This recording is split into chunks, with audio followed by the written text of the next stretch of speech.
Bonjour à tous, je ne vous souhaite pas la bienvenue dans le Gros Journal. Tout simplement parce qu'aujourd'hui, le petit frisier Mouloud Achour a décidé d'inviter le prof masqué. Y a rien qui te dérange. C'est pas comme si j'avais une chronique qui s'appelait Numéro masqué. C'est quoi la prochaine? Tu reçois Mimi Mati en cagoulé en mode c'est calage criminel, c'est ça? Bref, aujourd'hui j'ai décidé de quitter la rédaction du Gros Journal. J'en ai rien à... Je vous souhaite même pas bonne chance pour votre émission.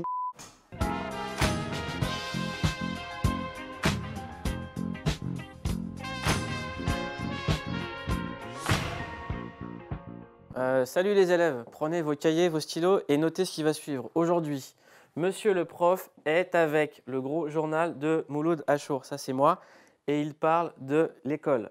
Monsieur le prof, c'est un de mes tweetos préférés, son livre est à mourir de rire, et c'est l'invité du Gros Journal qui démarre maintenant. Comment ça va ?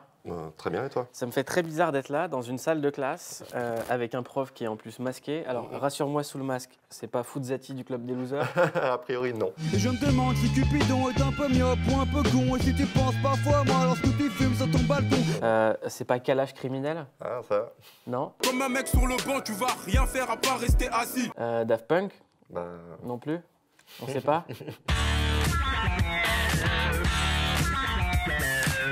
Les gens te connaissent sur Twitter sous le nom de Monsieur le Prof. Oui. C'est un des comptes qui me fait le plus rire Ah bah. parce que c'est le compte d'un prof qui se moque beaucoup de ses élèves.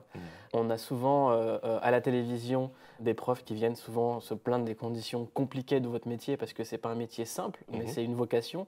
Et ce qui est drôle avec toi, c'est qu'on a l'autre point de vue qu'on n'entend jamais du prof qui aime faire psychoter les élèves, qui dit qu'il est content d'être payé par les impôts pour les faire chier, qui maltraitent leurs copies. En fait, tu es un prof et un troll en même temps. Exactement. C'est quoi ta vocation première? Pourquoi est-ce que tu as choisi ce métier? Pas de troll, hein, mais de prof.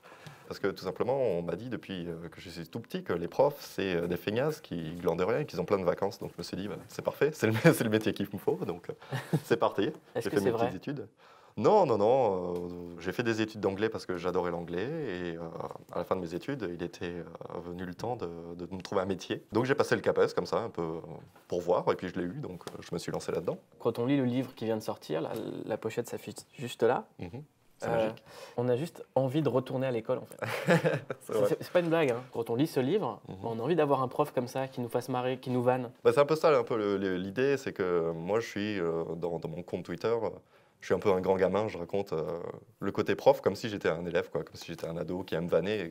Il y a un peu de ça, ouais. Je trouve que c'est important de ne pas trop se prendre au sérieux en fait en classe. Il y a aussi un truc qu'on oublie de dire avec l'école, c'est que tout le monde en ce moment nous fait la promotion du vivre ensemble comme s'il n'existait pas.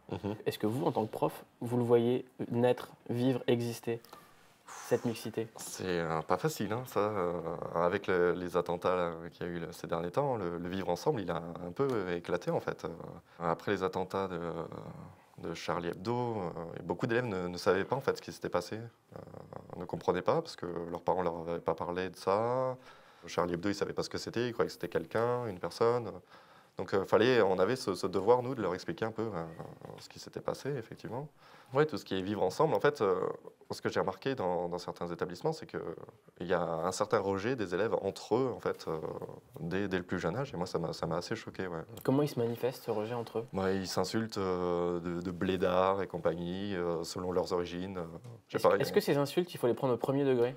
Il faut les prendre un petit peu au sérieux, malgré tout. Ouais. Alors, il y en a effectivement qui disent ça pour rigoler, mais faut faire attention, je pense. Faut être vigilant. On parlait tout à l'heure des difficultés d'expliquer les choses après les attentats. On dit souvent que c'est compliqué pour un prof d'expliquer aux élèves, mais comment l'encaisser quand on est prof? Je suis désolé, j'ai fait une voix très aiguë. J'ai dit, mais comment? Ça me rappelle les élèves qui muent. Voilà, c'était très très compliqué, donc là j'ai mis un peu mon masque de prof de côté, parce qu'on a un masque, hein, effectivement. Et tout simplement, je pense que le premier truc à faire, c'est de les laisser parler. Leur demander à eux, qu'est-ce que vous avez compris, qu'est-ce que ça vous fait ressentir, toutes ces choses qui se passent, expliquez-moi. Et ensuite, c'est le moment d'adapter, de corriger et les aiguilles. Ouais. Souvent, on dit les profs votent à gauche, les ouvriers votent à gauche. Aujourd'hui, les ouvriers votent de plus en plus à l'extrême droite. Est-ce que c'est pareil chez les profs? Est-ce qu'ils sont séduits par d'autres choses? Je ne sais pas s'ils sont séduits par l'extrême droite. En tout cas, il y en a beaucoup qui sont déçus par la gauche et par les dernières réformes, notamment la réforme du collège. Alors après, ils vont quand même pas se tourner vers la droite, parce que là, par exemple, avec l'annonce de François Fillon de la suppression de 500 000 postes de fonctionnaires, bon, c'est nous qui sommes en première ligne. Donc, bon, ça ne nous séduit pas vraiment. On dit souvent prof, c'est le plus beau métier du monde. Ah oui. Est-ce que c'est un métier d'avenir? Le problème, c'est que, est-ce que c'est un métier d'avenir dans la mesure où on voit qu'il n'est plus du tout séduisant, que le nombre de démissions de professeurs a doublé depuis quelques années, depuis 4-5 ans, et que même s'il y a beaucoup de postes offerts, on les pourra pas tous, parce que personne n'est intéressé par le métier, en fait. Est-ce que c'est un métier d'avenir? Je pense Compliqué. pas. Mais on a besoin de profs pour être éduqué. On a vraiment, vraiment besoin de profs. Et mais même pour aimer l'école. Moi, si j'avais eu un prof comme vous, je serais encore à l'école. Ça veut dire que vous auriez beaucoup redoublé alors. Comment est-ce qu'on le rend attirant, ce métier? On met des masques? On écrit des livres comme vous? Alors moi, effectivement, je reçois beaucoup de messages de gens qui me disent tu me motives à être prof, c'est vraiment bien ce que tu fais. Parce qu'en fait, je montre un peu le côté marrant du métier, le fait qu'on a face à nous des élèves qui ont chacun des histoires. On vit chaque jour une aventure différente, ça pourrait être un épisode de série. Et effectivement, ça peut rendre le métier attractif. Ça peut être le métier le plus cool du monde, le dire c'est le plus beau du monde. C'est peut-être ça qu'il faut faire pour que l'école devienne attractive à nouveau. Ouais, mais c'est un métier super cool. C'est un métier super cool, mais aussi très, très difficile. Il y a des cellules de crise pour les profs, il y a des aides psychologiques, des trucs comme ça? Il y a la salle des profs et la machine à café. En fait, c'est peut-être ça qu'il faudrait créer. Parce que quand je vois avec le masque le besoin de parler des profs, il faudrait peut-être créer des groupes de discussion comme les profs anonymes, quoi. Les profs anonymes. Comme les alcooliques anonymes, ouais, où les profs se parleraient. Non, mais c'est pas une blague. Il y a beaucoup de groupes Facebook qui se créent où chacun parle un peu de ses problèmes et il y a vraiment un soutien et je trouve ça assez beau. Ouais. J'ai une question très simple. Si un jour j'ai des enfants, Ouais. je les mets dans le privé ou dans le public? Mais j'ai eu cette discussion avec un ami il n'y a pas longtemps et je lui disais, quand on est prof dans le public, ça donne envie de mettre ses gosses dans le privé. Parce que, enfin, je ne sais pas comment c'est le privé. Hein. Moi, j'ai jamais été en tant qu'élève et je n'ai pas été en tant que prof, mais moi, je vois les dysfonctionnements du système, quoi. Donc, je me dis, peut-être que c'est mieux ailleurs. Alors, j'ai une question, la dernière question sur ce masque. En fait, c'est WAM, ce masque? Ah bon? On dirait moi. Ah ouais, c'est ça. Elle a la petite mèche, là, la petite beubare, ouais, c'est ça.